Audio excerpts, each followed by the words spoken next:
every single year, everyone is looking for sleepers in the draft. The diamonds in the rough, the needle in the haystack. Those guys that can be like, oh my goodness, how did I miss on them? We got sleepers. Today we have sleepers. Zach and I are going to bring you 2 sleepers each that we love, that we potentially believe could be breaking out either this year or the year after. So Zach, who is your first sleeper? Yeah, so my first sleeper is George Pickens, wide receiver out of Georgia. Mm-hmm. Okay, so when Pablo Picasso was born, wow, we're going real back. Everyone knew this guy was born to paint. You watch him paint, he is just in his zone. George Pickens was born to play wide receiver. When you watch him, he is so, this is what he's meant to do. If I had to use one word to describe him as a player, the word would be fluid. He is so fluid as a player, like a brand new oil change. You know, when you get your car, you take it to the shop, you get that brand new oil change, and then you're driving off the lot and you think, oh my God, this is smooth. I can feel the difference.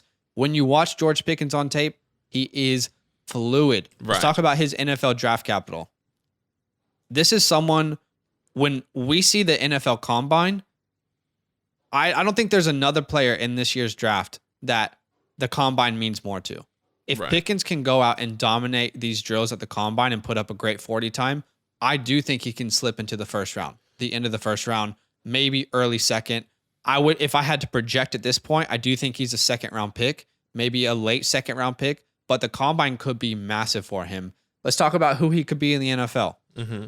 I've heard a lot of people say Calvin Johnson. Oh, so in order for me not to be destroyed, I'm going to say a more realistic option, which is a more fluid Mike Williams. Think about what Mike Williams does for a team, and then imagine he just was smooth in and out of his routes. Okay. And let's talk about rookie drafts as well. Where do we expect him to go in rookie drafts? Okay. I believe that if he rises in the NFL draft, like I expect him to, we could see him going at the end of the second round in rookie drafts, or in the first round, excuse me. In the first round, okay. So the 109 to the 201, I believe that's where he could go. Latest, I would see him go off the board just purely because of his potential. Big body wide receiver, can do anything you need from that position. The latest he would go, even if he fell in the draft, I think would be the mid-second. I don't think he's going any later than that. And this is going to be a player that might not produce straight away. Okay. However, whenever he does get on the field, you are going to know if the investment was worth it or not. You are going to see him in an offense. You're going to be able to see the routes. You're going to say to yourself, this was worth the investment. Or, look, this is not working. One thing that does worry me a little bit is he wasn't really able to fit into a system in Georgia. But he's going to have to work on that in the NFL. He's going to have to fit into a system and be a team player. Surely. I hope that he can do it. The last thing I'll give you is my ideal team fit for George. Imagine he lands in Las Vegas in the second round. Could this be the missing piece for Derek Carr and the Raiders? You have Darren Waller. You have Hunter Renfrow in the slot. You have Jacobs in the backfield. Imagine George Pickens on the outside. I think he'd also be good for the New York Jets, helping Zach Wilson out there. I like the Jets. So those are two options I really, really could see him flourishing in. I love George Pickens. He's my first sleeper. What about you? Who's your first sleeper? Yeah, look, my first sleeper is a guy named David Bell out of Purdue. And look, this guy, in my opinion, can do it all. You know, he's been tremendously overlooked, and I think that's because of Rondale Moore. He was teammates with Rondale Moore last year. Obviously, Rondale Moore went to Purdue, and Rondale Moore was a smaller, more agile, shifty, faster guy. But David Bell was the big body guy. He was the X wide receiver, in my opinion. Yeah. And he's been overlooked his entire career.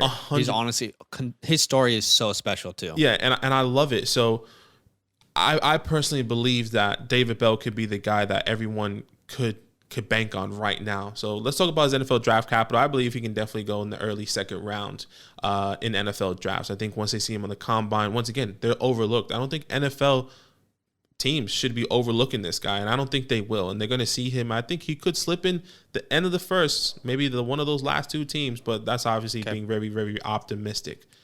Next, who can he beat in the NFL? Who do I see him looking like? And I think that's Allen Robinson. That's my first guy. That was literally what I saw on tape with Allen Robinson. It's the exact same build. He's 6'1". Allen Robinson 6'1". Allen Robinson has a little bit more meat on him, but, as he gets into the league, David Bell is going to put on some weight. So he can be that guy, once again, that wide receiver. I love the Allen Robinson comp. Legit. When you watch his film, he just looks like Allen Robinson. The way Allen Robinson can just be that reliable target for his quarterback on the slants. Absolutely. He can be the safety blanket for that quarterback. And where do we expect him to go in rookie drafts, mock drafts, or just rookie drafts in general? For me, I think if the top 5 guys are gone, Burks, London, Williams, Olave, Garrett, my next wide receiver is David Bell. It should be David Bell. Obviously, you're going to see the Pickett's and the Breece Halls and all the running backs coming in between are mixed up. I think he's going to be the best wide receiver available if those top 5 wide receivers are gone. Obviously, I think he can produce right now. He can go anywhere on a team, and he can be the guy. Just NFL ready for sure. Yeah, 100%. And that's what's so crazy, so overlooked. Yeah. And for me, when we think about teams, I think it's the Jets. I know you said it. They need someone like that. They need the Jets. Obviously, they have Elijah Moore, Michael Carter, Zach Wilson. It's a jumble for the rest of the wide receivers. Jameson Crowder, all these Denzel Mims, all these guys can leave. Put David Bell on the side, Elijah Moore on the slot, Michael Carter in the backfield. Just let Zach Wilson toss it up, and David Bell will catch it. I think that's nasty. Yeah, just be that crazy, reliable target for him. Yeah, I'm comfortable with that. All right, my next sleeper from the 2022 class is Wan'Dale Robinson. Oh, okay. Wan'Dale lights up on film. My guy shines on the film. He is a true lightning in a bottle type of player, okay? In the NFL draft, I imagine him being one of the most volatile names throughout mock drafts this offseason. I've seen some people mocking him to the Saints at 18. And I've seen others having him fall to the 4th round. Okay. I don't know that there's a more volatile name in the draft. Some people in the 1st, 2nd, 3rd, 4th. I mean, he is going in a lot of different players. In a lot of different positions, excuse me. Right. I don't want to get your expectations too high, but he really, really reminds me of one player in particular on film, and that's Tyreek Hill. Okay. He is not the burner that Tyreek Hill is. He does not have the 4.3 speed. That's big. He's not that player. That's big. But short area explosiveness, he might be the best in short area explosiveness in this draft. He is incredible in that area. Can be electric in the screen game, on slants. Think Kadarius Toney last year. Short area explosiveness. That is the type of player that he can be. Kadarius Toney, the Tyreek Hill. Now, again, he doesn't have the speed, but if you watch him on film, you will see little shades of Tyreek Hill. If we're talking about rookie drafts, where do I spend the value on a Wan'Dale? I think you can get a mid-second, okay? So let's say the 2.6, 2.7, 2.8. I think that could be a good chance to pull the trigger on Wan'Dale. He might be even someone who falls to the 3rd. If I'm sitting at the 3.1 and I can grab Wan'Dale there, I don't think there's going to be a player that has a higher upside than Wan'Dale Robinson. Now, of course, if he goes in the 1st round, you're not going to get him that late. But the mocks are so volatile at the moment. As a player for Wan'Dale, it might take him a while to produce, and you need to know that when you draft him. You need to know it might not be instant production for this guy, especially if he goes in the 2nd, 3rd, 4th round. A name that I want to rondale Moore. Think of Rondale Moore. I don't know why that took me long to say. Rondale Moore. Think of Rondale Moore. Great talent. You could see how he could contribute to the Cardinals, but in his first year, he wasn't given a lot of opportunity. I think it's going to take time for Rondale to get the opportunity in that offense, and that could be the type of player Wan'Dale will be in the first couple of years. So you're going to have to wait on him. He might be a taxi squad guy, but if he balls out in camp, you never know. Yeah. If I'm going to give you an ideal team fit, I found a team, and I think that this is a match made in heaven. Uh-oh. And it is the Indianapolis Colts. Okay. The Colts do not have a player that can bring what Wan'Dale can bring on their team currently. They got Jonathan Taylor, the do-it-all running back. Big body. It's like a freight train coming right at you. They got Michael Pittman, the big body wide receiver on the outside. Who is their change of pace, lightning in a bottle player? Who is that on the Colts? Is it Nyheim Hines? I don't think so. He's a good 3rd down running back, but who is the lightning in a bottle on this team? I don't see that on this team, and this is what they're missing. It's Wan'Dale Robinson, a match made in heaven. I love it. I would love to see him go to Indy. Badake, give us your last sleeper of this draft. Yeah, last and final sleeper of this draft is Jahan Dotson, wide receiver out of Penn State. And I like him. Look, I think there's a trend here. I feel like there's some sort of slot receiver, even though, David Bell was a little bit bigger guy and George Pickens was a little bit bigger. But, like, we like the slot receiver build a lot. Yeah. And Jahan, like the quick, shifty guys. Yeah, and that's exactly what Jahan Dotson is. He's quick and shifty. He can make people miss. He doesn't have the crazy elite speed, but he is fast. I think he's decent with the yards after the catch. Obviously draft capital. Where can he go? I think he'll go second, early third, maybe potentially. I think if there's somebody to get overlooked, it'll probably be Jahan Dotson.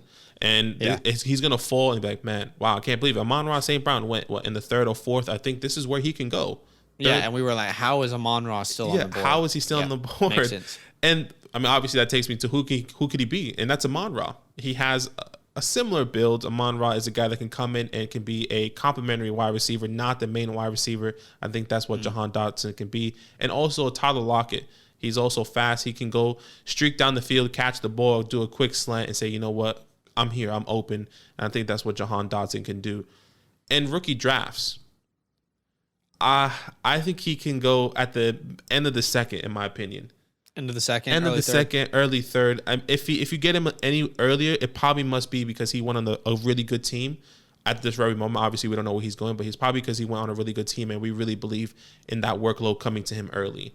Obviously, I don't really see him producing now. I see him producing in his second year. But that's because he needs to develop. I still believe that his route tree is very limited. He's going to continue to grow and grow. And once he gets used and they understand who Jahan Dotson is, whichever team he goes to, he's going to continue and get better and better and better. Yeah. And look, my team fit. I said it in another video, and I think it's the Titans. I just blanked. It's the Titans, the Tennessee Titans. A.J. Brown, Derrick Henry in the backfield. They need a small, shifty guy, a guy that can play in the slot. Obviously, you have A.J. Brown where you contested catches, Derrick Henry, running down the middle. If you need somebody in the middle, in the wide receiver slot position, give it to Jahan. Get Jahan. And, Jahan? Hey, we don't know what the deal with Derrick Henry is. Obviously, he's 28. He's going to be 29. Right? What's going to happen? This offense can change really early, and I think this is a perfect fit for Jahan Dotson. I like it. And by the way, my guy made some incredible one-hand catches. Yeah, he did. I think we probably already showed the film if we figured out how to do that without copyright. We probably would have already shown the film here, but some of the one-handed catches that he makes, incredible. Great contested catchability for his size. Those are the sleepers. We got sleepers. Should we do this again? Let us know in the comments. Do you want other positions? I mean, these were the biggest sleepers for us, but let us know. Yo, what's good? Thanks for watching. We got a lot more videos. A lot more. If you want more videos. Watch it. You can also subscribe. Right now. If you want to. You need to. And lastly, don't forget that you can sign up to support the show and get exclusive content by going to patreon.com/fantasylandfam.